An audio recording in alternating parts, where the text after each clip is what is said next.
Portland Bureau of Transportation wants to make riding your bike all year long a lot easier and more fun. Their program, Ride Through the Seasons, encourages you to try out cycling year-round through a series of group rides and skill-building workshops. In addition to all that, they're also hosting a month-long Rainy Rider photo contest in November, with chances to win some awesome prizes. To learn more and get involved, text BIKE to 888-520-0526 or visit portland.gov/ride seasons. That's portland.gov/ride seasons.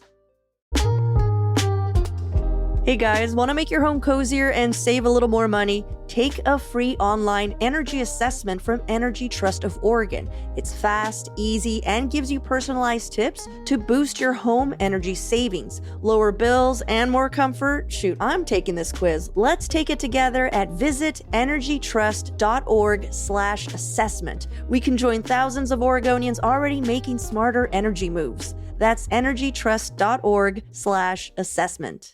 Hey, it's Claudia. Like all of you, we saw yesterday's news of the Ninth Circuit's ruling that might clear the way for President Trump to deploy troops to Portland. We're tracking the developments and plan to talk about it a lot more this week. In the meantime, be sure to subscribe to our CityCast Portland newsletter for the latest updates.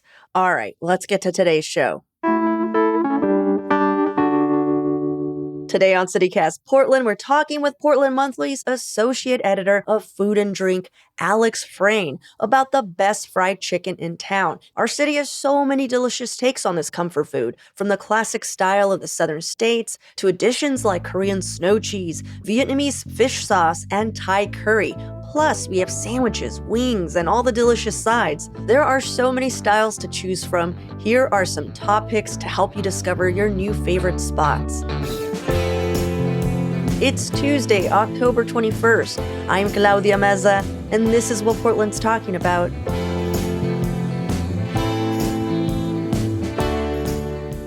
Full disclosure, I didn't really grow up eating fried chicken, so I'm not a huge fan. Occasionally, I really need a chicken wing, a very specific chicken wing, but I don't really seek these types of food experiences out. So I need you to know that you are doing our listenership a favor, because that's why we've never delved into fried chicken. Is whenever the producers bring it up, I'm just like, eh.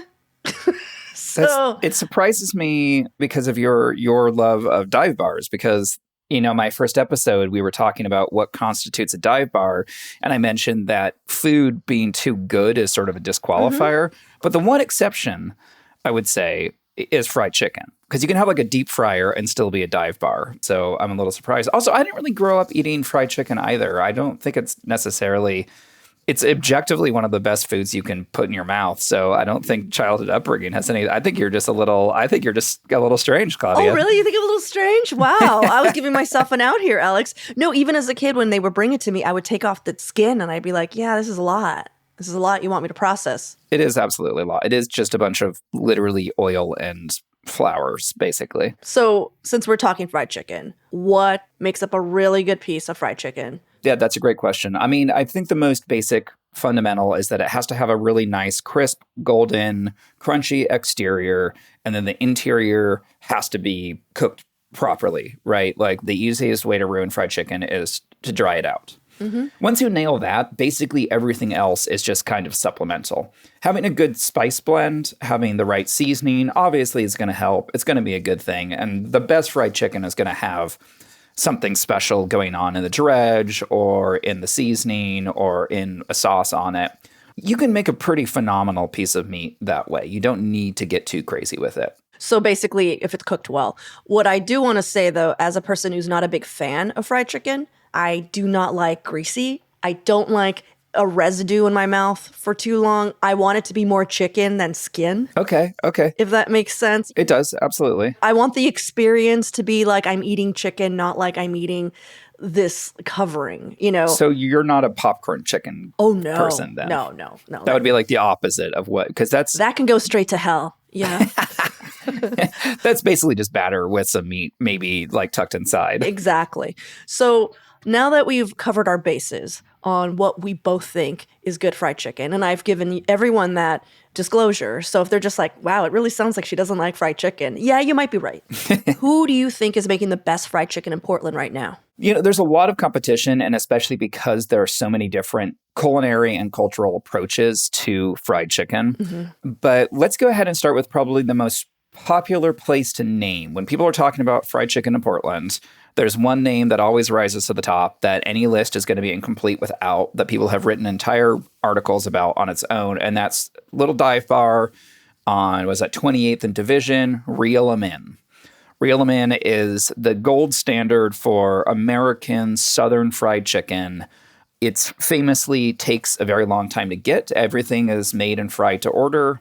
There's, I think, only a single fryer. They might have two, it might just be one, which means that if there's anyone in front of you, you're going to have to wait for all their chickens to go through and come out because they're frying at one-offs, basically. So it can be upwards of like an hour wait, and that's part of the charm. You go there, you get some cheap whiskey, you play some pool. Once your chicken is ready, you're having the best time of your life. And Reel 'em In, it's a cliche to talk about when you're talking about fried chicken, but it also, like, it just is some of the best in the city, like hands down, especially for that particular, kind of bare bones, no pun intended style, lightly seasoned, just nice, gold, crisp, crackly. Yeah. Leave some grease on the napkins. So I got to jump in here and tell you that is my favorite fried chicken in the city. And so when I do want fried chicken, I go to Reel 'em In. But because, like you stated, I love Dive Bar so much, it's why it's my favorite. If this were like an actual restaurant, I don't think I'd go. I think fewer people would go. I think it would still probably be really excellently received. But yeah, there's something about the charm of where you're eating it, and that lowbrow appeal in general. I mean, And it's so cheap. Arguably it is cheap. Also, that's also really nice, right? Yeah. The cool thing about Reel 'em In too is that they also make these ridiculously large, chunky JoJo's, which are so good. They have these dipping sauces. They have like a chili sweet sauce that I'm really into. Hell yeah. Do you know what I'm talking about? I do. And then also, I just discovered this, did never tried it before. Alex, their corn dogs are really good. They actually taste homemade, and I'm like, there's no way. They might be. So Reel 'em In on Southeast Division, a classic spot. We've shouted that place many times. And again, once again, if you go there, it's your first time, you're going to wait. It's usually one person, one lady Yes. doing it all. And on the weekends, though, they now have help, which is great. Oh, do they have like a cook? Yeah, I know. It surprised me too. I was like, look at you Wow. guys go. And they're just like, yeah, we've decided after 100 years of torture. Doing this, we're going to hire one more person for the weekends. Yeah, it's still an hour long, Good for though. You're still waiting. So what's another place that you would suggest? I'll say the next spot that manages to have that kind of national attention to it. There is a whole style of fried chicken that comes from southern Thailand, and a lot of Portlanders were introduced to it when Hat Yai opened. So Hat Yai has two locations. It's part of Earl Ninsum's Thai empire. There's a location, the original location on Northeast Killingsworth, I want to say, and then one on Southeast Belmont, just near MLK. And so theirs is going to be a lighter coating. It's going to be thinner. It's going to be a little more like crackly. And then it has chives and white pepper and more herbs and spices. And other than its fried chicken, it's also got some really excellent accoutrements for that, like this really incredible curry sauce that you just want to pour over your fried chicken. That's, really buttery, lovely roti. A really popular way to do that is to kind of pull your chicken apart, put it in the roti, pour some gravy on that, some curry sauce, and yeah. Oh, it's so good, yeah. Unbelievably good. This is one of the places that I've gone to where a friend was like, let's go get fried chicken. And I was like, well, okay, I'll go with you. And it was way too greasy for me. It could have just been the day. It could have but it's because the coating is so thin that if they're not careful, it's just all oil, I think you just can't worry about that if you're going and I just don't chicken. like it. It's not a worry. It's more just like, I'm like, ew, I don't like it, Yeah. I think that's unfortunately a Claudia problem. Yes. So I've taken away the skin, done exactly that. Just had the good chicken, on the roti with the curry. It's so good. Are you sure you want your listeners to know that you have pulled the skin off of your Hat Yai fried chicken when you're eating it? I'm good without it. Thank you guys. I'm good. Wow. Okay. Yeah. You're going to get some mail. You're going to get some letters. You know what? When you write into me your hate mail about me pulling, also bring in your cholesterol scores and I'll give you mine. And we'll just see then. Okay. We'll just talk. There we go. Taking the health high ground Such here, a huh? dick. Just like, oh yeah, what's your cholesterol like, buddy? Solid rebuttal. Okay, so reel them in hot. Yeah, again, y'all, my opinion means absolutely nothing, as we have discussed earlier in this conversation. What's another place that you're like, yeah, this is where you got to go? Well, let's hop over a little bit towards the Korean fried chicken. One of the earlier places that I was exposed to Korean fried chicken here in Portland, I don't think the first, but one of the ones that I originally got into it was FOMO, which is a food cart over, I believe they still have their location on 28th in that food cart right off of Burnside, just south of Burnside. And they do something that you would probably not like because it's these smaller pieces, often these like boneless chunks of chicken. And then they have 2 or 3 flavors, including like an American style one that's served with I think like a gravy. But then they have the other more well-known style of Korean fried chicken sauce, which is this soy ginger kind of sweet, sticky sauce. And then the really hot right now is the spicy red gochujang infused Korean hot sauce, which is a little bit sweet, a little bit spicy.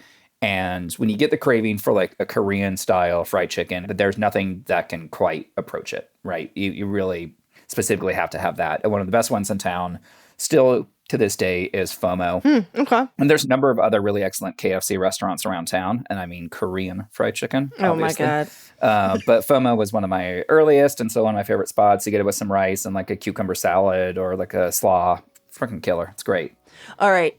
We're going to take a quick break here. And when we come back, we're going to get into fried chicken sandwiches, which is interesting because like I actually kind of like chicken sandwiches, Alex.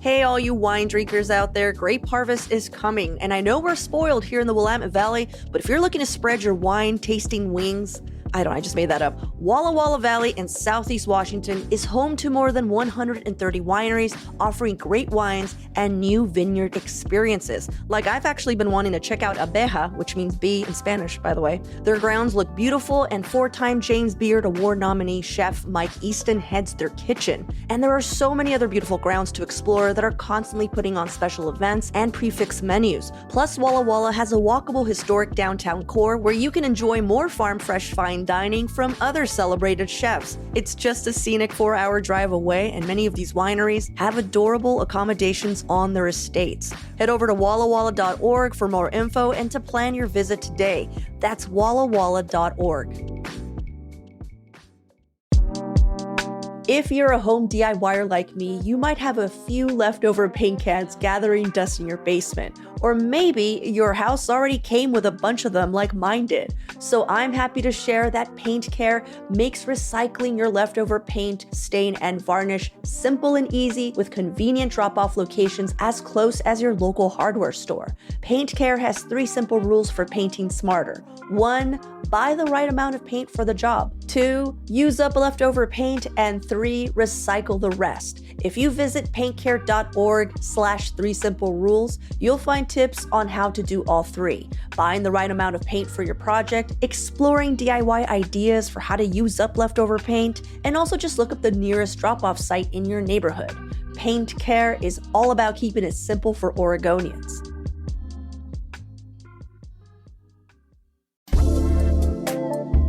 This episode is brought to you by Mubi, a global streaming service dedicated to elevating great cinema. On Mubi, you can stream beautiful hand-picked films anytime, anywhere. And right now, you can stream Lurker, a sharp psychological thriller and the directorial debut of the Bear and Beef writer-producer Alex Russell. It follows a 20-something retail clerk who crosses paths with a rising pop star and slowly worms his way into their world. As the line between friend and fan blurs, access and proximity turns into a matter of life and death. You can watch Lurker and so much more exclusively on Mubi, and the best part, you can try it for free for 30 days on us. Just head to mubi.com/citycast25. That's mubi.com/citycast25.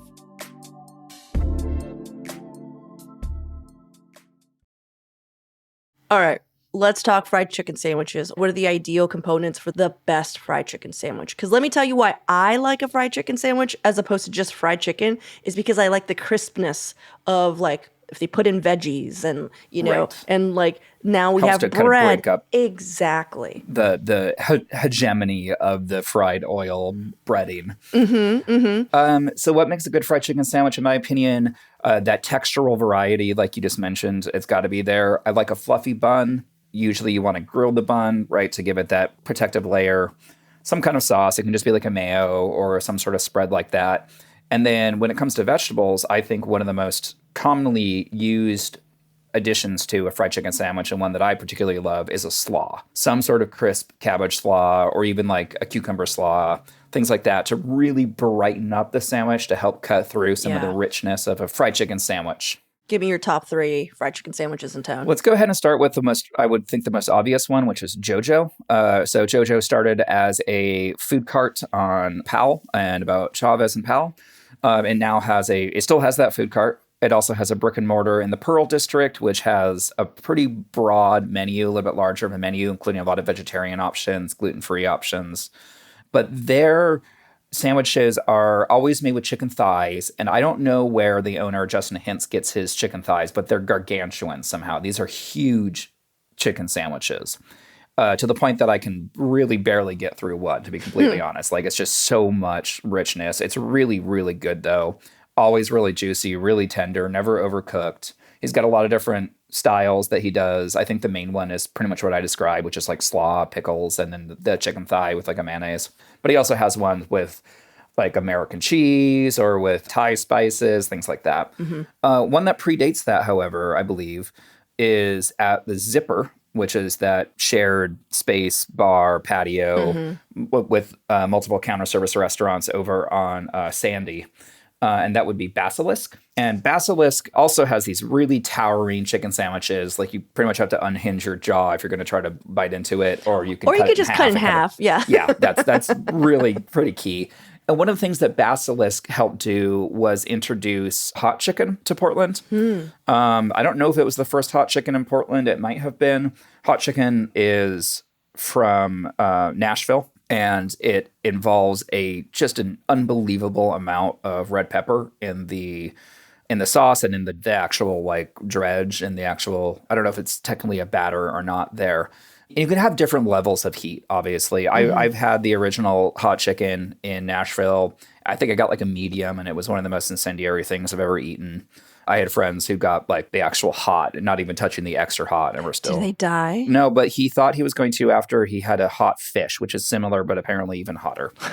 So Basilisk offers hot chicken, and they also do a hot tofu. That's nice. Or they do like some fried tofu sandwiches, and I think one of them is the hot version. Something about that burning incendiary sensation is weirdly satisfying. Oh, I agree. So that is one of our producers, Julia Fiorione's favorite spots, because it used to be very close to her, but also she likes to buy one and then share it. Yeah, it's easy to do. They're huge. Yeah. A really good deal, too. I think they're still less than $15.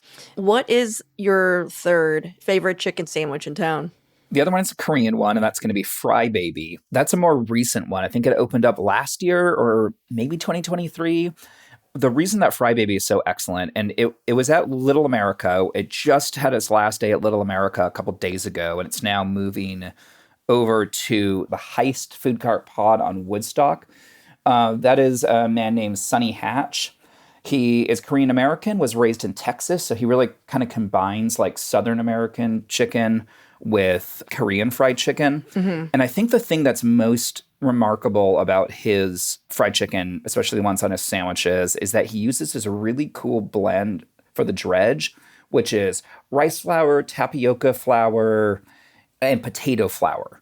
And then he, instead of doing a buttermilk brine, which is really common because it helps make the chicken really juicy, it absorbs a lot of those flavors, it absorbs a lot of the moisture, so it keeps it fresh and juicy in the fryer. He uses like a rice wine, which flavors it with this really lovely sweetness. Oh, that sounds nice. And tenderizes it quite a bit. And then the dredge has vodka in it, which evaporates faster, so you're going to have this much airier crust. So his crust is this like incredibly light, fluffy, gluten-free, although I don't think his sandwiches are. And that's the case with a lot of Korean fried chicken too, is you're going to be using rice flours and tapioca flours and things like that. And they're just going to have this lighter, airier, crispier.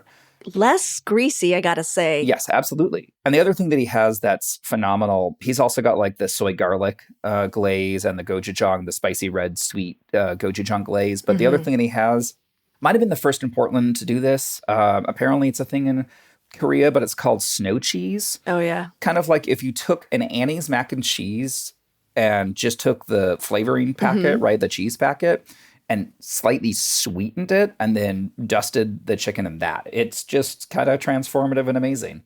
It just looks to me like such a, what's the word? Kind of like a shtick. And so I've never, so you It know. kind of is, but Yeah, it's but it's fucking good. Okay, Yeah. cool. I don't think it is actually like macaroni and cheese powdered mix, but it's just got a similar texture and it is like a powdered cheese. Is it something you could choke on? Like, you know, if like someone makes you laugh, you know, like when you're eating crackers. Do you know what I'm talking about? No, because you're going to have too much other stuff going on there with like, it's going to stick to the Okay, cool. Because that's the other thing, is I'm afraid that I'm going to like inhale with my mouth and then all of this like powder is going to get in my throat. Yeah, it's more actually attached to Okay, the okay. bird, so you don't have to worry about that too much. Alex, will I be okay? I think maybe fried chicken just isn't Claudia's calling. You know, there are so many other foods out there you can eat. Oh my God. And you know, there's so many amazing fried chicken sandwiches in town too. So I'm curious what their top fried chicken sandwich is. Because right now we're calling out JoJo, Basilisk, and Fry Baby. There's so many. A lot of southern restaurants, a lot of bars, a fried chicken sandwich is just kind of an easy thing to throw on a menu as an alternative to a burger. And there's so many good ones out there. Agreed. Let's take a quick break here. And when we come back, let's talk about something that I actually do enjoy, which is fried chicken wings.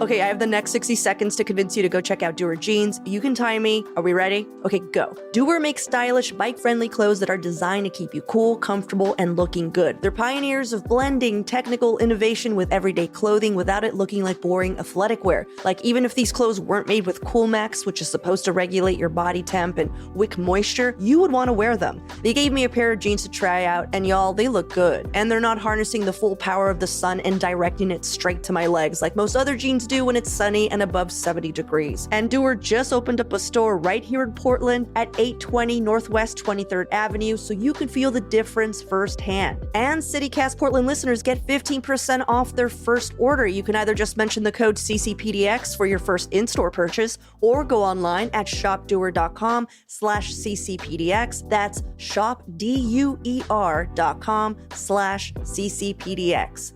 60 seconds on the dot. Okay, so before we wrap up, I wanted to talk to you, Alex, about chicken wings. I know we could have actually made an entire episode just alone on chicken wings, but podcast mic to your mouth, give me your top 3 spots for your like favorite chicken wings happening right now. My favorite one isn't on this list, and I cannot wait to tell you how wrong you are. So give me your 3, and then I'm thrilled. Okay, yeah. Okay, so let's go ahead and get the more kind of obvious one out of the way again, like we did with Real Men before. And we actually talked about this, I believe, last time I was on. Oh, yeah, I know what you're talking about. And that would be Alberta Street Market. Or Jack's, as it is known. Yeah, in that neighborhood. And, you know, it's a convenience store. And then you walk in and it has this huge hot case of JoJo's and chicken wings. And you get some ranch dressing with it or another sauce. And, you know, by the time you leave the store, your bag is practically transparent just with the grease coming through and the chicken wings and the JoJo's. And one thing we probably could have touched on more is that, like, a lot of these spots, obviously JoJo being one of them, but Real Man you mentioned, like, the JoJo is the perfect fried chicken companion. Oh, 100%. Yes. Especially for American style, like Southern fried chicken. One of my other favorites, though, that I think doesn't really get as much attention is a bar in Montevilla that I believe was founded in like 2021, so like a little bit more recent. And that is Tinker Tavern, or the Tink, as Montevillans. We've been there as a group, by the way. Oh, fun. The CityCast? Yeah, because Brian of Montevilla, who is a frequent contributor and used to work at CityCast as well, He lives in Montevilla, and so when we go hang out with him, we'll hit up Tinker Tavern. He loves that place, and it's just like, it's like the Slims of that area. Yes, Slim's was what I was thinking of. And it's so crazy because it just opened up. It just opened up at 2020, and it's already just like, that's their bar. Well, it's a fun bar too because one, we'll get to this, but it's a Buffalo Bills bar, which means buffalo wings, which is what I'm going to talk about. But before that, I just want to mention it's also Portland's only, as far as I know, only like dedicated Star Trek bar. Oh, yeah, I forgot about that. Yeah, if you go in there, you'll see framed portraits of Spock and Captain Picard and the Enterprise and Data. And they show TOS and TNG and DS9 episodes on screens in between Buffalo Bill games and Timbers and Thorns games. But they have some of the best classic buffalo wings in Portland. I know they have a couple different flavors, including like a rotating one, but I just get the classic like Frank's Red Hot sauce with probably some butter. Ranch or blue cheese? I think blue cheese maybe has a slight edge when it comes to buffalo wings. And you got to have celery with it too, right? Oh, no, 100%. Yeah. Like you really do. It just helps to break up the monotony of this like incredibly... I even like carrots. Yeah. I like carrots okay. I prefer a celery when it comes to buffalo wings. I like both. Celery, blue cheese, and then you got to have Frank's Red Hot, right? Like you can faff about with other hot sauces. You can make your house-made house hot sauce or whatever you want. But like when it comes to a proper buffalo wing, it's just got to be Frank's Red Hot. I love that you're like emphatically explaining this to me with a coaster. I just reach for things that are around me. Yeah. And then for another chicken wing, let's go ahead and go back to South Korea with, and I never know how to correctly pronounce this restaurant. I'm going to be honest. Chimking? Chimking. It's like CHIMCKING. Yeah. Chimking. And I think they have a couple of spots around town. They're from... Oh boy, I can't remember the name of the city. It's the third largest city in Korea. So it's not Seoul, but it's one of the other major cities. It's a chain that came out of there. Oh. And again, they're doing like your classic, the soy ginger, the spicy gochujang. And I think they have like kind of like a more plain one. Oh, this looks good. And this is, I believe, all boneless wings. Oh. So which I know is kind of pushing the category. Like it's not like a chicken wing sort of needs to have a bone in it. But I just like that style. It's a bit like, I mean, it's not a bit. It's a lot like FOMO, but a little bit more of like this kind of larger chain, almost fast foody sort of quality. But it is just, if you're going out for that style of wings, it's a really good spot for it. And there's a couple locations around town. It looks really cool because they also have tteokbokki, and I love tteokbokki. Like these rice cakes that are smothered in delicious red sauce. And they also have cheese tteokbokki, which I've never had. I'd like to try that one day in my life. So yeah, I would hit this up. Delicious. I love Korean beer. And I think they do bone in. I think they might have both, actually. Okay. So there's 3 locations. There's one on MLK, there's in Hollywood, there's been Beaverton. And yeah, I got to tell you, that name, it just looks like they're taunting us to say a slur. Right? You know, and like you say it wrong, they're like, that's it, you're out of here. You know, Yeah, you're like, get I'm trying to say your name. Yeah. Cool. Well, can I tell you the one place that I feel like is missing? Yes, please. So I think I've brought this up before, and I think that it hasn't come up because I don't think you've gone. Mosaic, Tap House, St. John's. I was just talking about Mosaic with somebody recently. It must have been you. It was probably you. It was probably me. You're like, it was just some uppity, small Mexican woman. I don't know if it was you or not. Yeah, that's the sort of language I would definitely use, especially on a podcast.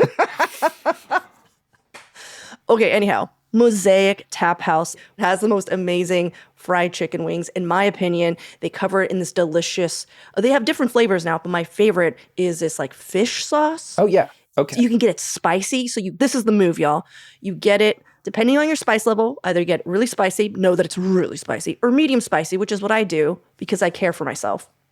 And then I get medium. Careful your cholesterol and your spice levels. Yeah, exactly. It's just that it's like, it's really spicy. Yeah. You get medium spicy, you get a side of white rice, and you get the green beans. The green beans come with like this delicious gravy. It's so good. And then like they have this amazing tap list, you know. It's so good. And if you wanted to, this is extra points, they have San Miguel, I think it's the only place in town that has this Filipino like light lager on tap. That sounds awesome. Because one of the owners is Filipino. Okay. So he's got to represent. It's so good. And you said these are fish sauce wings, right? Yeah. It's the guy, it's Kim Gio. So It's like a separate little restaurant that's in Mosaic Tap House. Gotcha. And the guy who owns Kim Gio, he's like comes from a long line of like Vietnamese restaurant dynasty here in Portland. Like his family owns like a bunch of restaurants. He's come up in that world. So this is his take. So there's a bunch of other stuff that he's also selling that's really good and also gluten-free. Yeah, probably the rice, Yeah, probably like rice and exactly. tapioca flour, right? Yeah. So it's really light. Well, it's so funny too, right? Because we've been talking about wings, not for that long, I guess, but like, you know, for years, the most iconic wings in Portland were the fish sauce wings at Pok Pok. Oh, exactly. Ike's like Vietnamese fish sauce wings, right? That was like the thing that Portland was probably the most famous dish in Portland for a hot minute, I feel like. For sure. It's good that there's still other fish sauce wings out there. Yeah. If you ever decide to come this way, I will meet you on a Thursday. We'll get wings at Mosaic Tap House, and then we'll We'll go to Slim's well, we could go to Slim's, or we could go to Living Room, finally. and get some wine. Yeah, and get some wine. Absolutely. I mean, we'll always end up at Slim's, but I'm just saying this is... I really want to go to Living Room Wines. It looks phenomenal. I still haven't made it up there yet.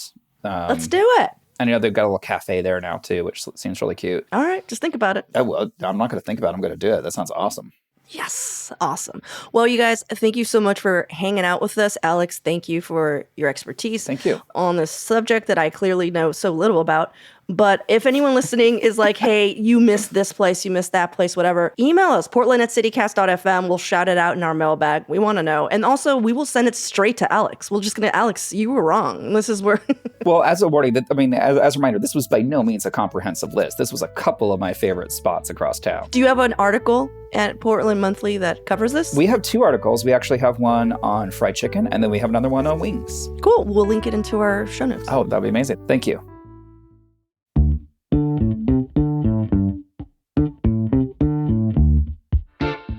That's all for today here on CityCast Portland. Thank you so much for listening. If you enjoyed the show, share it with a friend or rate and leave us a good review. It really helps us out. And don't forget, you can support this show and get some great perks by becoming a CityCast neighbor. Just visit membership.citycast.fm for all the details. We'll be back tomorrow morning with more from around the city. Until then, see you at Slim's.